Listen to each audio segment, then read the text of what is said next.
আসসালামু আলাইকুম প্রিয় শিক্ষার্থীবৃন্দ, আশা করি সবাই ভালো আছে। প্রিন্সিপাল অফ সফটওয়্যার ইঞ্জিনিয়ারিং ষষ্ঠ পর্ব কম্পিউটার টেকনোলজি অধ্যায় নবম সফটওয়্যার ইমপ্লিমেন্টেশন। এই অধ্যায় শেষে আমরা যা জানতে পারব: স্ট্রাকচার প্রোগ্রামিং সম্পর্কে ধারণা, functional programming, programming style, coding guidelines, software documentation, সফটওয়্যারের প্রয়োগ ক্ষেত্রে চ্যালেঞ্জ। স্ট্রাকচার প্রোগ্রামিং কোডিং প্রক্রিয়াতে কোডের লাইন সংখ্যা ক্রমাগত বৃদ্ধির ফলে সফটওয়্যারের আকারও বৃদ্ধি পায়। এইভাবে লাইন সংখ্যা বৃদ্ধির ফলে পরবর্তীতে প্রোগ্রামের প্রবাহ মনে রাখা কষ্টসাধ্য হয়ে যায়। যদি কেউ প্রোগ্রাম ফাইল এবং প্রসিডিউর সমূহ কিভাবে সংগঠিত তা ভুলে যায় বা কিভাবে তৈরি করা হয়েছে তা ভুলে যায়, তাহলে প্রোগ্রাম শেয়ার, তারপরে ডিবাগিং করা, টেস্টিং করা, প্রোগ্রামকে আপডেট করা ইত্যাদি কার্যাদি করা অনেক কঠিন হয়ে যাবে। আর এই সমস্যাগুলোর সমাধান করা হচ্ছে স্ট্রাকচার প্রোগ্রামিং। স্ট্রাকচার প্রোগ্রামিং হলো প্রসিডিউরাল প্রোগ্রামিং এর একটি উপসেট বা প্রোগ্রামে একটি যৌক্তিক কাঠামো প্রয়োগ করে। এটি আরো দক্ষ, সহজবোধগম্য এবং সংশোধন করা প্রক্রিয়াকে সহজতা করে। স্ট্রাকচার প্রোগ্রামিংকে কখনো কখনো মডুলার প্রোগ্রামিংও বলা হয়। অর্থাৎ স্ট্রাকচার প্রোগ্রামিং হচ্ছে প্রসিডিউরাল প্রোগ্রামিং এর একটি উপসেট বা সাব প্রোগ্রাম, এগুলার একত্রে একটা প্রয়োগ। আর এটিকে আরো সহজ ভাষা এবং সংশোধন করতে প্রক্রিয়াকে সহজতর করে এবং কাজ করার দক্ষতা বৃদ্ধি পায়, এবং এটাকে পরবর্তীতে আপডেট করতে এই প্রক্রিয়াগুলোকে আরো সহজ করে। মানে স্ট্রাকচার প্রোগ্রামিং এর মাধ্যমে এটাকে আপডেট করতে গেলে কোডিংটা সহজে বোঝা যায়। এই কাজগুলো করা হয় যে স্ট্রাকচার প্রোগ্রামিং এর মাধ্যমে। আর প্রোগ্রামিং এর কোডিং কিভাবে করতে হবে তা স্ট্রাকচার প্রোগ্রামে বর্ণনা থাকে। আর মূলত স্ট্রাকচার প্রোগ্রামিং এ নিম্ন তিনটি ধারণা প্রদান করে ব্যবহার করা হয় থাকে। একটা হচ্ছে টপ ডাউন অ্যানালাইসিস, আরেকটা হচ্ছে মডুলার প্রোগ্রামিং, আরেকটা হচ্ছে structure programming. Top down analysis: top down বিশ্লেষণের সমস্যাকে কতগুলো ক্ষুদ্র ক্ষুদ্র সমস্যাতে বিভক্ত করে প্রত্যেক অংশকে পৃথক পৃথকভাবে সমাধান করা হয় এবং পূর্ণ সমাধান পেতে প্রত্যেক ধাপসমূহের ফলাফলগুলো পর্যায়ক্রমিকভাবে যুক্ত করা হয়। অর্থাৎ টপ ডাউন বিশ্লেষণের মাধ্যমে কোনো যে সমস্যাকে সমাধান করতে হবে ওই সমস্যাটাকে ফার্স্টে ছোট ছোট ভাগে বিভক্ত করতে হবে এবং ওই প্রত্যেক ভাগকে আলাদা আলাদা ভাবে সমাধান করা হবে এবং ওই সমাধানগুলোকে পর্যায়ক্রমিকভাবে যুক্ত করা হয়। এটাই হচ্ছে টপ ডাউন বিশ্লেষণ। এখানে একটা উদাহরণ দেওয়া আছে ফ্লো চার্টের মাধ্যমে, যেমন টেম্পারেচার কনভার্সন। টেম্পারেচার কনভার্সন হচ্ছে ফার্স্ট এটা হচ্ছে একটা সমস্যা। একটা টেম্পারেচার থেকে আরেকটা টেম্পারেচার কিভাবে কনভার্ট করব, এটা হচ্ছে আমার একটা সমস্যা। এই সমস্যাটার সমাধান করতে হবে। সমাধান করার জন্য ফার্স্ট হচ্ছে সিলেক্ট মেনু, তুমি কোন টেম্পারেচার থেকে কোন টেম্পারেচার তুমি কনভার্ট করতে চাও সেটাকে সিলেক্ট করে নিতে হবে। হয়তো ফারেনহাইট টু সেন্টিগ্রেড অথবা সেন্টিগ্রেড টু ফারেনহাইট, এখানে আমরা দুইটা দিলাম। এছাড়া আরো অনেক ধরনের টেম্পারেচার আছে, সেগুলো আমরা সিলেক্ট করতে পারি এখানে। তারপর হচ্ছে যে ফারেনহাইট টু সেন্টিগ্রেড, আর ফার্স্টে আমরা সিলেক্ট করা হয়েছে ফারেনহাইট টু সেন্টিগ্রেড, আর ফারেনহাইট টু সেন্টিগ্রেড এটা সিলেক্ট করলাম। এই সিলেক্ট করার পর এখানে একটা ডাটা ইনপুট লাগবে আর একটা ডাটা কি হবে, আউটপুট হিসেবে আমরা পাবো। ইনপুট লাগবে কোনটা, যেহেতু আমরা ফারেনহাইট টু সেন্টিগ্রেড করব তাহলে আমাদের ফারেনহাইট ডাটাটা ইনপুট হিসেবে ইউজ করব আর সেন্টিগ্রেড ডাটাটা আউটপুট হিসেবে পাবো। তাহলে কি ফারেনহাইট ইনপুট, আউটপুট হচ্ছে কি কনভার্ট করে আউটপুট হিসেবে প্রদান করবে সেন্টিগ্রেড ডাটা। এছাড়া যদি সে সিলেকশন মেনুতে সিলেক্ট করে সেন্টিগ্রেড টু ফারেনহাইট ডাটা, তাহলে কি করব, এইখানে ইনপুট হিসেবে ইউজ হবে input centigrade data. Centigrade data সে ইনপুট করলে তাহলে ওটাকে কনভার্ট করে আউটপুট হিসেবে ফারেনহাইট ডাটা প্রদান করবে। এটা হচ্ছে টপ ডাউন অ্যানালাইসিস। এরপর হচ্ছে মডুলার প্রোগ্রামিং। মডুলার প্রোগ্রামিং কি, প্রোগ্রামিং এর সময় কোডকে ক্ষুদ্র ক্ষুদ্র ইনস্ট্রাকশন গ্রুপে বিভক্ত করা হয়। এই গ্রুপ সমূহকে মডিউল বা সাব প্রোগ্রাম বা সাব রুটিন বলা হয়। অর্থাৎ কোনো প্রোগ্রাম বা কোনো সমস্যাকে যখন সমাধান করা হয়, সমাধান করার জন্য প্রোগ্রামিং এর মাধ্যমে যে কোডগুলা করা হয়, এই কোডগুলাকে ক্ষুদ্র ক্ষুদ্র ইনস্ট্রাকশনে বিভক্ত করা হয়। অর্থাৎ ছোট ছোট ভাগে, এই ছোট ছোট যে ইনস্ট্রাকশন গুলা দেওয়া হবে, এই ছোট অংশে এই কাজগুলো করবে, প্রত্যেকটা ইনস্ট্রাকশন আলাদা আলাদা কাজ করবে। এই কাজগুলোকে বলা হয় মডিউল বা সাব রুটিন বা সাব প্রোগ্রাম। এখন এখানে একটা চিত্রের মাধ্যমে দেখানো হয়েছে মডুলার প্রোগ্রামিংটা কি। একটা মেইন প্রোগ্রাম, যে মেইন প্রোগ্রামিং এর ভিতরে আমার এই মডিউলগুলো আলাদা থাকবে, মডিউল 1, মডিউল 2, মডিউল 3, এবং প্রতিটা মডিউল নির্দিষ্ট একটা কাজ করবে, ছোট ছোট কাজ করবে। এই কাজগুলোকে একত্র করে এই মেইন প্রোগ্রামটা তৈরি হবে। আচ্ছা, এরপর হচ্ছে স্ট্রাকচার কোডিং। স্ট্রাকচার কোডিং কি? টপ ডাউন বিশ্লেষণকে রেফারেন্স হিসেবে ব্যবহার করে স্ট্রাকচার কোডিং নির্বাহের ক্রম অনুযায়ী মডিউল সমূহকে আরো ক্ষুদ্র ক্ষুদ্র ইউনিটে বিভক্ত করে। অর্থাৎ এই স্ট্রাকচার কোডিং এর মধ্যে টপ ডাউন যে বিশ্লেষণ অ্যানালাইসিসটা ছিল, বিশ্লেষণটা সেটা হবে রেফারেন্স হিসেবে ইউজ করবে, আর মডিউল প্রোগ্রাম সমূহকে আরো ক্ষুদ্র ক্ষুদ্র ভাগে বিভক্ত করে এই সমস্যাগুলোকে সমাধান করা হচ্ছে স্ট্রাকচার কোডিং এর কাজ। যেমন এখানে স্ট্রাকচার কোডিং এর জন্য দুইটা উদাহরণ দেওয়া আছে, একটা হলো ডু হোয়াইল লুপ আর একটা হোয়াইল লুপ। এখন এই হোয়াইল লুপ গুলা যে এগুলো হচ্ছে একটা ছোট ছোট ইউনিট, এই ছোট ইউনিট গুলার কাজ হচ্ছে লুপিং এর কাজ করা। এছাড়া আমরা ইউজ করতে পারি কন্ডিশনাল স্টেটমেন্ট গুলা, সুইচ আছে, ইফ এলস, এরপর আছে ফাংশনের কাজ করতে পারি, বিভিন্ন ভেরিয়েবল ডিক্লেয়ার করা, এবং কি এই কাজগুলো যে আছে এগুলো হচ্ছে কি একটা ছোট ক্ষুদ্র ইউনিটে বিভক্ত করে প্রতিটা কাজ সম্পাদন করা। আর এই সময় কি কাজ করবে? টপ ডাউন বিশ্লেষণটাকে সে রেফারেন্স হিসেবে ইউজ করবে, ওইখান থেকে ধারণাটা নিবে এটাকে কিভাবে তৈরি, এরপরে ছোট ছোট যে মডিউল গুলা ছিল মডিউল গুলাকে আরো ক্ষুদ্র ক্ষুদ্র ভাবে বিভক্ত করে এই কাজগুলো কমপ্লিট করবে। এটা হচ্ছে স্ট্রাকচার কোডিং। তারপর হচ্ছে ফাংশনাল প্রোগ্রামিং। ফাংশনাল প্রোগ্রামিং হচ্ছে প্রোগ্রামিং ভাষার একটি স্টাইল যা গাণিতিক ফাংশন সমূহ ব্যবহারের ধারণা প্রদান করে। গাণিতিক ফাংশনগুলো কি রকম? যে গণিতে একটি ফাংশন সবসময় একই আর্গুমেন্ট প্রাপ্তিতে একই ফলাফল প্রদান করে। এক্স একটা ফাংশন, এই এক্স ফাংশনে এক্স এর যে ভ্যালুটা দেব এই ভ্যালুটা হচ্ছে কি আর্গুমেন্ট, এক্স এর যে আর্গুমেন্টটা দেব এই আর্গুমেন্টের জন্য ওই ম্যাথের একটা ফল আসবে, ওই ফলটা সবসময় কি একই থাকবে। এখানে ভ্যালুর মানটা চেঞ্জ করলে ফলাফলটা একটু চেঞ্জ হবে, কিন্তু মানগুলো একই হবে, আর্গুমেন্ট একটাই, মানও এক। এই ধরনের যে ফাংশনগুলো আছে এইগুলাকে বলা হচ্ছে ফাংশনাল প্রোগ্রামিং। এই ফাংশনাল প্রোগ্রামিং এর মাধ্যমে ওই ফাংশনের মধ্যে আর্গুমেন্ট পাস করে আউটপুট নেওয়া হয়, আউটপুটটা কি সবসময় একই হয়। ফাংশনাল প্রোগ্রামিং এর নিম্নলিখিত কনসেপ্ট সমূহ ব্যবহৃত হয়। ফার্স্ট হচ্ছে ফার্স্ট ক্লাস এবং হাই অর্ডার ফাংশন। এই ফাংশনগুলো অন্য ফাংশনকে আর্গুমেন্ট হিসেবে ব্যবহার করতে পারে, অর্থাৎ একটা ফাংশন অন্য আরেকটা ফাংশনকে প্যারামিটার আর্গুমেন্ট হিসেবে গ্রহণ করতে পারে, আবার ফলাফল হিসেবে অন্য ফাংশনকেও রিটার্ন করতে পারে। অর্থাৎ এটা দুইটা কাজ করতে পারে, একটা হচ্ছে অন্য একটা ফাংশনকে আর্গুমেন্ট হিসেবে এখানে পাস করে ওই ফাংশনটা দিয়ে আরেকটা নতুন আউটপুট তৈরি করে নিতে পারে, অথবা কোন একটা আর্গুমেন্ট নিতে পারে, অথবা কোনো আর্গুমেন্ট ছাড়া একটা ফাংশন কোন একটা ফাংশনকে আবার রিটার্ন করতে পারে, অন্য আরেকটা ফাংশনকে সে রিটার্ন করতে পারে। এই কাজটা হচ্ছে ফার্স্ট ক্লাস এবং হাই অর্ডার ফাংশন। এরপর হচ্ছে পিওর ফাংশন। এই ফাংশনটা হচ্ছে সব সময় একই আর্গুমেন্ট প্রাপ্তিতে সর্বদা একই ফলাফল প্রদান করে, অর্থাৎ এটা হলো গাণিতিক ফাংশনের যে ধারণাটা সেটাই পিওর ফাংশন। এটি প্রোগ্রামের সম্পাদনের সময় কোনো অবস্থা বা ডাটা পরিবর্তনের উপর নির্ভর করে না, এটি নির্ভর করে ইনপুট আর্গুমেন্টের উপর। অর্থাৎ এটা প্রোগ্রাম যে সম্পাদন করা হবে বা ডাটার যে পরিবর্তন করবে এটার উপরে এই ফাংশনটা নির্ভর করে না, এটা নির্ভর করে হচ্ছে ইনপুট কি দেওয়া হবে, যে ইনপুটটা দিব ওই ইনপুট হিসেবে যে আউটপুট আসার কথা ওই আউটপুটটা সে প্রদান করবে, বারবার ওই আউটপুটটাই প্রদান করবে, অন্য কোনো আউটপুট সে দিবে না। এটা হচ্ছে কি পিওর ফাংশনের কাজ। রিকারশন ফাংশন হচ্ছে এটি একটি প্রোগ্রামিং কৌশল যেখানে একটি ফাংশন নিজেই নিজেকে কল করে এবং নির্ধারিত শর্ত পূরণ না হওয়া পর্যন্ত প্রোগ্রাম কোড পুনরাবৃত্তি হয়। অর্থাৎ রিকারসিভ ফাংশন কোনটা? যে ফাংশন নিজে নিজেকে কল করতে পারে সেটা হচ্ছে রিকারসিভ ফাংশন, এবং নিজে নিজেকে কল করবে কতক্ষণ পর্যন্ত? একটা নির্ধারিত শর্ত দেওয়া থাকবে, এই শর্ত পূরণ না হওয়া পর্যন্ত নিজেই নিজেকে কল করতে পারবে, এটা হচ্ছে রিকারশন ফাংশন। আর এই ফাংশনাল প্রোগ্রামিং এ লুপ তৈরি করতে রিকারশন ফাংশন ব্যবহৃত হয়। অর্থাৎ কোনো ফাংশন লুপ তৈরি করার জন্য কি করা হয়? রিকারশন ফাংশন ব্যবহৃত হয়, অর্থাৎ এটা বারবার লুপের মতো বারবার পুনরাবৃত্তি ঘটতে থাকে। এরপর হচ্ছে স্ট্রিক্ট ইভালুয়েশন। এক্সপ্রেশনকে আর্গুমেন্ট হিসেবে ফাংশনে পাস করার ক্ষেত্রে ব্যবহৃত হয় একটি পদ্ধতি হলো স্ট্রিক্ট ইভালুয়েশন। তাহলে স্ট্রিক্ট ইভালুয়েশন কি? এক্সপ্রেশনকে আর্গুমেন্ট হিসেবে অর্থাৎ ফাংশনের প্যারামিটার হিসেবে কোন এক্সপ্রেশনকে ব্যবহার করে পদ্ধতি হলো স্ট্রিক্ট ইভালুয়েশন। আর ফাংশনাল প্রোগ্রামিং এ দুই ধরনের স্ট্রিক্ট ইভালুয়েশন পদ্ধতি ব্যবহৃত, একটা হলো স্ট্রিক্ট বা ইজার, আর একটা হলো নন স্ট্রিক্ট বা লেজি। স্ট্রিক্ট কোনটা? স্ট্রিক্ট হচ্ছে যে আর্গুমেন্ট বা এক্সপ্রেশন হচ্ছে পূর্বে ডিক্লেয়ার করা, পূর্বে ডিক্লেয়ার করা ওই ফাংশনে আর্গুমেন্ট হিসেবে পাস করে এক্সপ্রেশনটা, ওটা হচ্ছে স্ট্রিক্ট ইভালুয়েশন বা ইজার।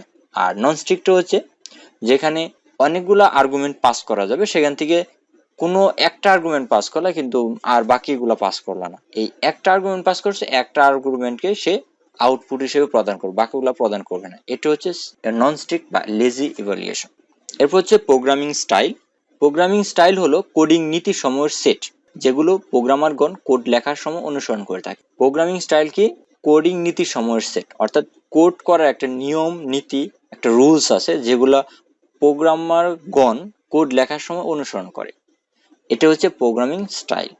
এই প্রোগ্রামিং স্টাইল, প্রোগ্রামিং একটা উপযুক্ত প্রোগ্রামিং স্টাইলের মধ্যে থাকতে হলে নিচের যে কাজগুলো আছে এগুলো লক্ষ্য রাখতে হবে। যেমন কাজ সংশ্লিষ্ট ফাংশন ও ভেরিয়েবলের নাম, অর্থাৎ আমি যে ফাংশনটা তৈরি করছি সেই ফাংশনের যে কাজটা আছে এই কাজের আলোকে, কাজের উপর ডিপেন্ড করে আমার এই ফাংশনের নামটা আমরা ইউজ করব। এবং একটা ভেরিয়েবল নিতেছে একটা ডাটা রাখার জন্য, ওই ডাটাটার যে কাজ, ওই কাজের আলোকে ওই ডাটাটার যে আচরণ, এই আচরণের আলোকে ভেরিয়েবলের নাম ডিক্লেয়ার করতে হবে, অর্থাৎ কাজ সংশ্লিষ্ট ফাংশন ও ভেরিয়েবলের নামকরণ। এরপর হচ্ছে মার্জিন।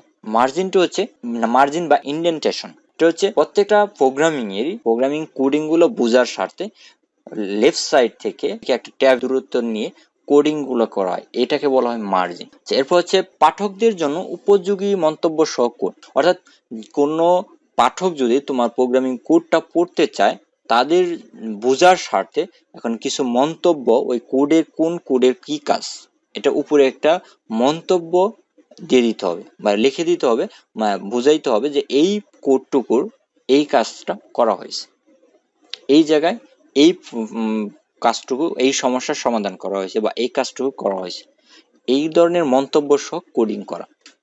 তারপর হচ্ছে সকল কোডের উপস্থাপনা, এবং প্রত্যেকটা কোড মানে সকল কোড, যত কোড আছে সবগুলা কোডকে উপস্থাপন করতে হবে, বুঝাইতে হবে যে এই কোডগুলা এভাবে কাজ করতেছে। এর হচ্ছে প্রোগ্রামিং স্টাইল। এরপর হচ্ছে কোডিং গাইডলাইন্স। কোডিং করার সময় কি কি ধরনের গাইডলাইন্স অবলম্বন করতে হবে, এগুলো হচ্ছে কোডিং গাইডলাইন্স। এখন দেখি ব্যবহারগত দিক থেকে কোডিং স্টাইল প্রতিষ্ঠান, অপারেটিং সিস্টেম এবং কোডিং এর ভাষা অনুযায়ী ভিন্ন হয়। ব্যবহারগত দিক থেকে কোডিং স্টাইল প্রতিষ্ঠান, অপারেটিং সিস্টেম এবং কোডিং এর ভাষা অনুযায়ী ভিন্ন হয়, অর্থাৎ এক এক প্রতিষ্ঠান এক এক স্টাইলে কোডিং করতে পারে এবং এক এক অপারেটিং সিস্টেমে এক এক ধরনের কোডিং স্টাইল এনভায়রনমেন্ট আসতে পারে কোডিং সিস্টেমে। আর এরপর হচ্ছে কোডিং এর ভাষা, অর্থাৎ কোডিং ভাষা হচ্ছে প্রোগ্রামিং ল্যাঙ্গুয়েজ। কোন প্রোগ্রামিং ল্যাঙ্গুয়েজে তুমি কোডিং গুলা করবা, এখন এক এক প্রোগ্রামিং ল্যাঙ্গুয়েজে এক এক ধরনের স্টাইল অবলম্বন করে। এই তিন ধরনের স্টাইল, তিন ধরনের প্রোগ্রামিং এর, তিন ধরনের সিস্টেমের উপরে প্রোগ্রামিং কোডিং গাইডলাইন্স নির্ভর করে। ফার্স্ট হচ্ছে কোডিং গাইডলাইন্স হিসেবে নিম্নলিখিত কোডিং উপাদানগুলো ব্যবহৃত হয়। একটা হচ্ছে নামকরণ। নামকরণ হচ্ছে কোনো মেথড, তারপর হচ্ছে ভেরিয়েবল, তারপর global variable, local variable, function ইত্যাদির ক্লাস ইত্যাদির নামকরণ।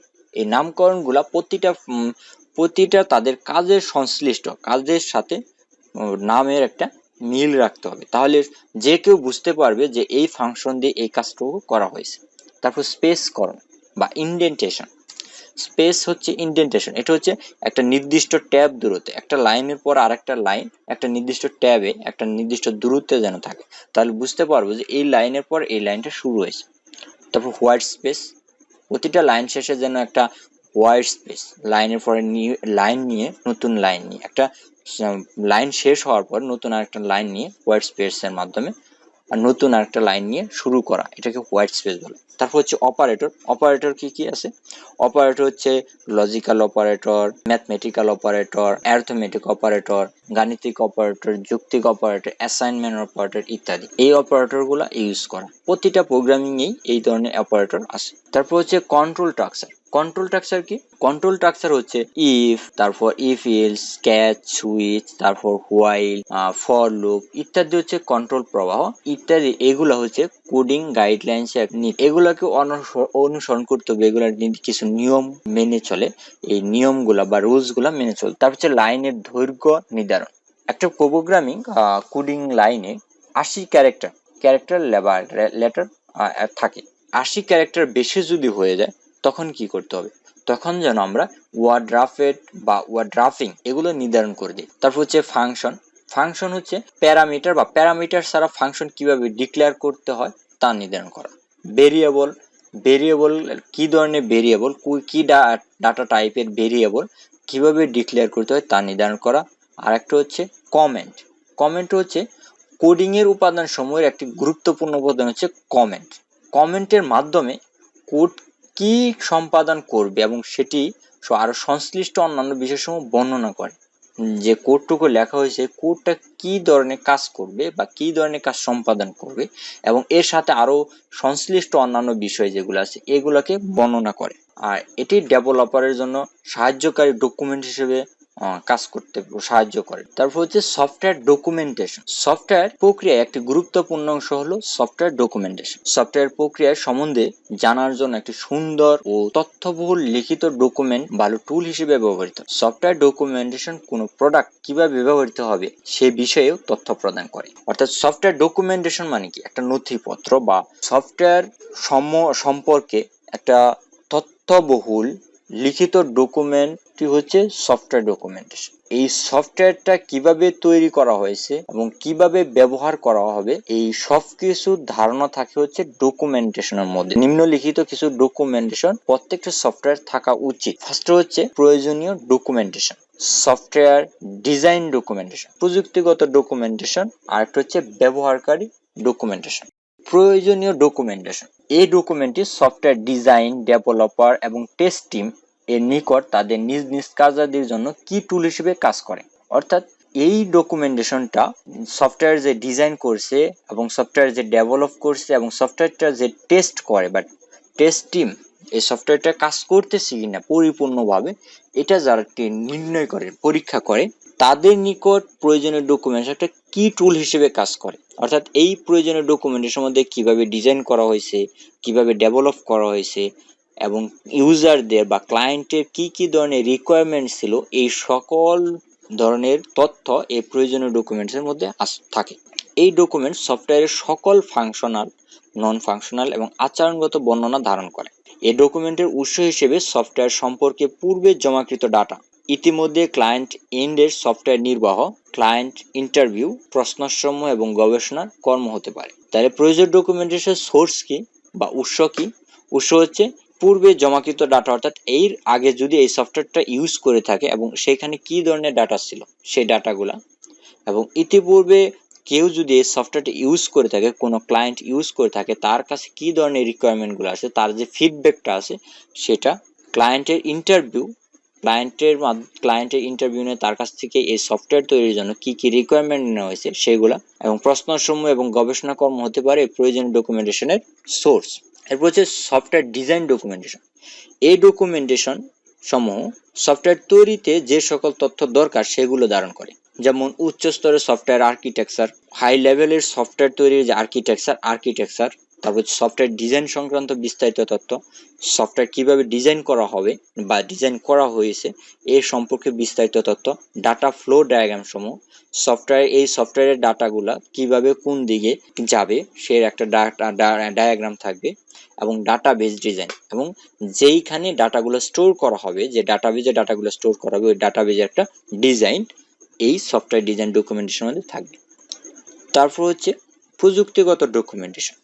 এই ডকুমেন্টেশন সমূহ ডেভেলপার এবং প্রকৃত কোডারদের দ্বারা মেইনটেইন করা হয়।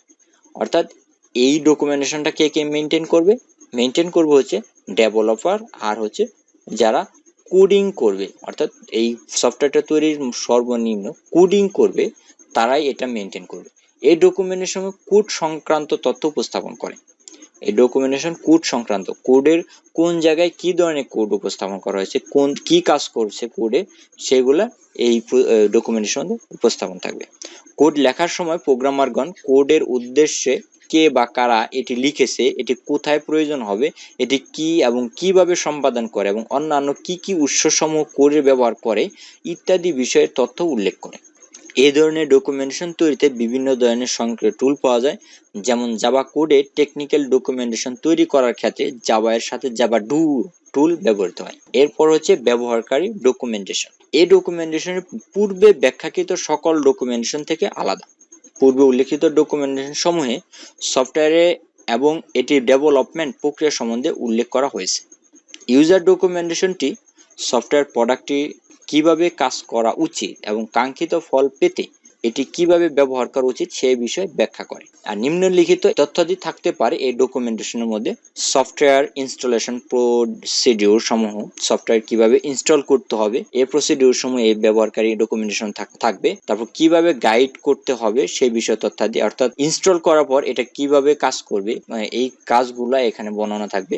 ইউজার গাইড, তারপর আনইনস্টল পদ্ধতি, এই সফটওয়্যারটা কিভাবে আনইনস্টল করবে সেই পদ্ধতি বর্ণনা থাকবে। লাইসেন্স এবং আপডেট জাতীয় তথ্যাদির জন্য বিশেষ রেফারেন্স সমূহ থাকবে।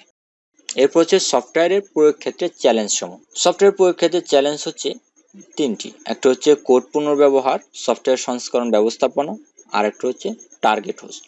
কোড পুনর্ব্যবহার অর্থাৎ একটা সফটওয়্যার তৈরি করার সময় এই সফটওয়্যারের বৃহৎ কোড রচনা করতে হয় এবং এই কোডগুলার কিছু অংশ পরবর্তীতে অন্য কোনো সফটওয়্যারে বা অন্য কোনো জায়গায় পুনরায় ব্যবহার করা যেতে পারে। এই ধরনের কাজকে গুরুত্ব দেওয়াই হচ্ছে সফটওয়্যারের কোডিং পুনর্ব্যবহার। এরপর হচ্ছে কি সফটওয়্যার সংস্করণ ব্যবস্থাপনা। কাস্টমারকে নতুন সফটওয়্যারে প্রদানের ক্ষেত্রে প্রতিবারই ডেভেলপারকে ভার্সন এবং কনফিগারেশন সংক্রান্ত ডকুমেন্টেশন মেনটেন করতে হয়। অর্থাৎ কাস্টমারকে যখন সফটওয়্যারটা হস্তান্তর করবে বা সফটওয়্যারটা তাদেরকে বুঝিয়ে দিবে, তখন ডেভেলপার ভার্সন এবং কনফিগারেশন, সফটওয়্যারের যে ভার্সনটা আছে ভার্সনটা এবং কনফিগারেশন যে জায়গায় ইনস্টল দিবে তার কনফিগারেশনটা কি সেই সম্পর্কে একটা ডকুমেন্টেশন মেনটেন করবে এবং তারই আলোকে এই সফটওয়্যারটা তৈরি করবে এবং এরপরে যদি কোনো ধরনের সংস্কার বা আপডেটের প্রয়োজন হয় তাহলে সেটা তারা করে দিবে। এরপর হচ্ছে টার্গেট হোস্ট। যে সফটওয়্যার প্রোগ্রাম তৈরি করা হচ্ছে তা কাস্টমারের হোস্ট মেশিনে ইনস্টলেশনের বিষয়টি সামনে রেখে ডিজাইন করা দরকার। অর্থাৎ আমরা যে ইউজার বা ক্লায়েন্টের সফটওয়্যার তৈরি করব তার সফটওয়্যারটা যে মেশিনে ইনস্টল করা হবে বা যে মেশিনে ইউজ করা হবে সে মেশিনের কনফিগারেশন বা ইনস্টলেশনের ডিজাইন সামনে রেখে ডিজাইন করা দরকার। বর্তমান সময়ে শুধুমাত্র টার্গেট মেশিনে কাজ করা বিষয়টি বিবেচনা করে সফটওয়্যার ডিজাইন করা অসম্ভব ব্যাপার। কারণ বর্তমানে এখন যে কোনো ডিভাইস দিয়ে বা যে কোনো মেশিন দিয়ে তোমার সফটওয়্যারটা কি করতে পারে, ইউজ করতে পারে। এখন সকল ডিভাইসে যেন আমার সফটওয়্যারটা ইউজ করা যায় সে ধরনের টার্গেট নিয়ে এখন